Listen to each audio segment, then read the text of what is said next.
Welcome, everyone, to another edition of Hardcore Wrestling Radio's In the Moment. I am your hardcore host, Rick Head, and I am joined by the classic wrestling manager, Joseph Knight. Brother Joseph, I knew you'd come. And that's what my wife keeps saying. But yeah, yeah. You know what? It's been a while, Rick. I've been tied up with other things. It's finally I got some free time, waiting on my grandson to come home. But yeah, you know what? It's good to hear from you. Let's see what goes on. Yeah, well, you know what? The first thing I gotta say, because I haven't watched TNA for a while. I have DVR and it was building up and it was building up. I'm like, all right, let's see what's going on with a TNA. First and foremost, I gotta look at this whole Hardy situation. Now, when I first watched it, I started watching it when I think the week before final deletion, and I saw that Broken Matt Hardy is coming out. He had his hair all over the place. He's sitting there talking with a funny accent. I'm like, oh my god, no, Matt's hitting the meth pipe again. Meth pipe. I managed to catch a couple of those promos, and oh my god, I just grabbed my head and said, "Ouch, ouch." I'm gonna be honest with you. I thought the same thing, but as it went on, I saw the humor in it. It's like when we did New Day, we saw ow, New Day, ow, and then over time it became a little funny. And during this past last week, um, he called out Matt Hardy, who is now known as Brother Nero, and Matt goes to the whole shebang, and Matt Hardy. I mean, sorry, Jeff Hardy's in the back, like mouthing, "I knew you'd come," rolling his eyes. So I was waiting for him to say, "Matt, what are you doing? This is stupid." Wait, that give him like a bitch slap, and I thought it would have been funny. Kept on making these references to eventually break him out of it, and maybe even call me a nostalgic. Maybe have him show a picture of when they were younger. Say, you know what, this is who we were. Unfortunately, it didn't go in that direction, Joe. I don't know if you watched the recent edition. So Jeff Hardy sets up a table outside the ring. He comes up, and for no reason at all, he jumps up on the top turnbuckle and does a moon splash. Sunset splash onto the table, breaking the Yeah, table. And he's like, starts screaming, I'm Brother Nero, I'm Brother Nero." I'm like, oh god, they're taking this in a totally different direction. yeah, I saw that, and not only that, but he did it at an indie show where he just was doing. It's basically what Sabu did. Um, that's the whole concept right there. He's breaking through tables like he's mad, he's crazy, he's you know, he is crazy. I give him credit, and this is very rare. I do this. I give the Meth Brothers a credit because they're trying to reinvent themselves. They're trying to become relevant in a new era. But unfortunately, the gimmick to me, I look at it and I'm like, it hurts me, mommy. It just, especially Matt with his hair. It's just makes me laugh every time I see it. It's like, he looks exactly washed up like he's been on drugs. So kudos for them trying to become, for reinventing themselves. I don't know where it's actually going because it doesn't make any sense. If they did it to go for titles, if they did it to dominate, I will understand it, but they're just spinning wheels. Yeah, well, and again, when you talk about like trying to reinvent themselves. If you notice, they've been using the words delete, delete, obsolete. And at first, I thought it was just them being complete fucking idiots. But I'm wondering, like you said, if they're deleting who they were, and maybe they're gonna eventually make this obsolete. There's some underlying meaning. I honestly believe, like I said, or other than that, they're just severely fucked up. But I would like to believe that the Hardys are doing this with their own creation, because let's be honest, Joe, like it or not, the Hardys themselves, when they're not high on drugs, they are very brilliant. Oh yeah, they're you know, I would say Jeff is the more creative and more skilled out of the two, and you could see the only reason his brother Matt is getting together with him is just to kind of kayfabe that. And yeah, exactly. I mean, we've always said that Jeff Hardy was the better, and Matt Hardy, uh, he was a good wrestler, but I don't think he was really good at doing shoots.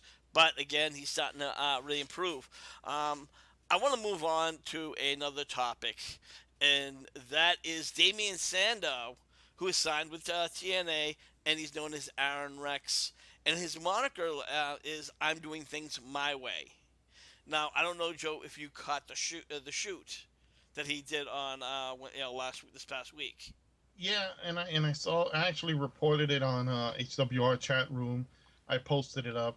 Um, it was eventually that's the only place he can go to that has TV coverage. Um, it, my personal thing from watching it is, I'm hoping he's making the right decision because I just reported it a little bit ago on the HWR chat room that payments were already late again by TNA to some of their talent. You know, say what you will, I know he wants to go and work and he wants to do, he wants to get in there, but this is not something. I'm just concerned for his well-being. Well, I wouldn't say necessarily his well-being. I think maybe he's trying to recreate himself. When he was over in WWE, he always had these comical characters, and he did embrace them. And for a while, and for a long, long time, I really thought he was a genius. I thought he was really a naturally funny guy. So, could we be seeing him coming in a totally different character? Um, it's possible because the fans were like screaming "genius, genius, genius," and he looked around and he jokingly said, "Hey, look, I never actually had my IQ taken, but thank you for the compliment."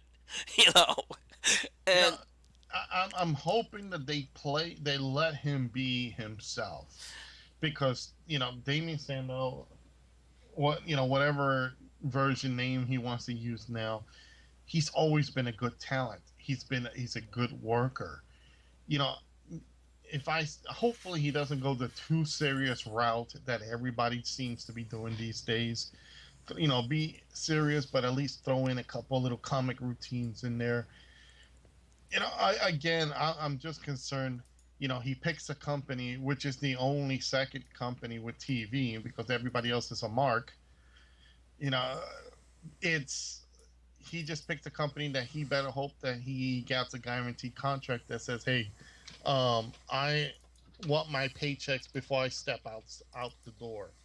And I think if he has something like that, he'll be fine. It's I again, even though it is the only company available at the moment, but I gotta say, Rick, hopefully he's got his ducks in order and he puts his feet down when it comes to making sure that they pay him on time. yeah, I mean, you hit the nail right on the head. And again, he has to have that money. But think he's also trying to keep himself somewhat relevant, maybe even creating that new name, Aaron Rex, to uh, define himself and moving on. But speaking of former WWE wrestling talents, your own personal buddy, um, Ryback, Ryback, yes, Ryback. I guess he's now asking for some kind of insane amount of money to be signed with indie companies. I got the whole lowdown. You know, I got the whole lowdown on that. It's he this guy wants $4,500 for per appearance plus flight, and it can't be no simple flight. It has to be first class and a good hotel room. It can't be a shitty little motel room. First of all, a first class flight is it's expensive. That's about $2,000 round trip. A hotel room, throw in another 200 if you want a high class hotel room for the night. And then you're expecting 4,500 on a guy who can't shoot a promo, can't freaking wrestle, hasn't done jack crap. I was gonna say jack shit, but that's obvious call to your lady. But here's a guy that hasn't done jack crap. He hasn't done anything relevant. He's a Goldberg Rhino wannabe who's, in my opinion, if and I put this in the chat room too. If you're a wrestling promoter like I am, and you're looking to bring in talent, there's enough good talent out there. If you know how to book them, it's your way. They don't have to select how much you want. You can negotiate. But here's a guy who's coming in and offering you. It almost comes out to 6,000 and change or more. Yeah. For and I say this to many promotions out there, for what you're spending for this one jobber, and that's what he is, for one jobber for one night, that you're not going to get your money back. Okay, you might as well reinvest in your company, get a better ring, get some lighting, some equipment, some HD cameras, you know get your own place. That's a down payment for your own location. you know i I already read that, right, a couple of mark promoters already contacted this guy and is hiring him. And it's like I bang my head on the table. No wonder indie wrestling doesn't strive, doesn't get better. Well, Exactly, and I remember, Joe, a few years back that we had a friend of who works with an indie company. We won't name the name, and because of the demographic, they got the Rock and Roll Express. And now, back in the 70s and 80s, these guys were great. But keep in mind, these guys are like late 50s, 60s, and they wanted $5,000 for the weekend, including travel. And the first night, yeah, they sold out. But the second and third night, the Barflies wasn't even paying attention to them, and the promoter actually lost his payment on his house. He almost had to foreclose. well, and you know what? And that's bad booking. That's bad promoting. You know, I've had negotiations with Ricky and Robert, and they never hit me with that price because I made it clear I am not a market promoter. You know, what they off. They asked me for a tiny percentage of what you just said. I'm not going to go into details because that's my private confidentiality with a client or with a talent. But it's they offer me a tiny fraction of that, and I had to really weigh it down. And I said, the Mark in me, who's a Rock and Roll Express fan, who grew up in the '80s and watched the NWA and all that, oh hell yeah, if I will bring them in. But I know for a fact, one, you know, Ricky Morton can work. Even as old as he is, he could still get in there, do drop kicks, he's an asset. Robert Gibson's a little slower, but they can get the kayfabe going. But if you're in the Northeast Territory, which is WWE or slash WWF, nobody's going to care. You're in Charlotte, North Carolina, Georgia area, the Memphis area, oh, you'll be going over big. But again, it takes sitting down, pushing the markism aside, and being a real business guy. The person you're saying who, the promoter that got done for that amount, he was hoping that he was going to get tons of crowds every night or the 3 nights. And it doesn't happen that way. Once you see the guys and you see them how they are, you're never going back again. In fact, you're asking for last month's tickets refund. So that's how it is. You got to negotiate properly, and you got to know when it's the right person, who's the right person to bring in for that territory. Well, I want to shift gears here for a second because you're talking about bringing talent in, and there are rumors at the moment that Conor McGregor from the UFC, who recently retired, excuse me, and there's already speculations that he's signing with the WWE. There are those kayfabe reports saying that he has, in fact, signed. Um, the WWE even kind of just suggested that yes, he is 27 years old. Yes, he did retire. Could this mean him signing with the WWE? And they pretty much in a short way said that hasn't, we haven't not talked, there's been no talking or anything of such. Um, Now, do I think Conor McGregor himself would sign? Uh, I'll believe it when I see it. Only because people were saying the same thing about Ronda Rousey for years. Oh, she's coming. They're gonna sign her. They're gonna sign her. They're pushing it. They're pushing it. Well, pushing something and that actually happening, Joe, are two totally different things. Absolutely. And let's face it, what does that guy really have to prove? Right now he did have a little tweet war with the WWE talent saying how he can, you know, literally kick all their asses, which he can. He's a legit fighter. He might have a hard time with Brock, but everybody else on that roster from Cena down, and I'm probably going to get all the haters that are going to say, "Oh no, these guys can beat him." You know, it's a legit fighter. He's going to go in there and he's not going to stand still for RKO or be picked up for an AA. No, he's gonna grab him, trip him down, pound the piss out of him, and then beat him.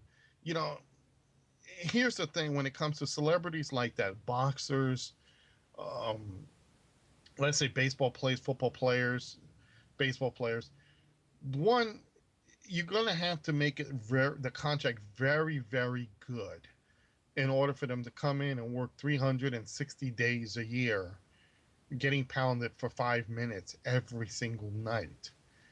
You know, for what they're going to make in those nights, beating themselves up for all those days, they could do one MMA fight or one season, get paid more, and then have the rest of that season off. It's like boxers. There were one time teasing that Mike Tyson was going to come in and during his skit with DX. And then, he's going to have to get trained, he's going to have to get proven.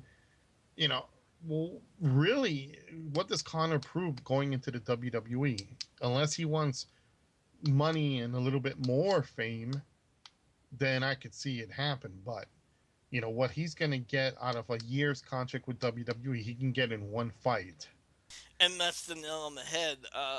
You know, UFC fighters, yes, they are bigger fighters, but the thing is, they don't fight 300 plus days a year. They have one fight like every 6 months, and I don't think they realize that even though your body may be conditioned, trying to do that, wrestle for a 25, 30 minute match every night or every other night, it's going to wear them down. They're going to be like, okay, what did I get myself into? And it can be said with the opposite with that transition from wrestlers to UFC.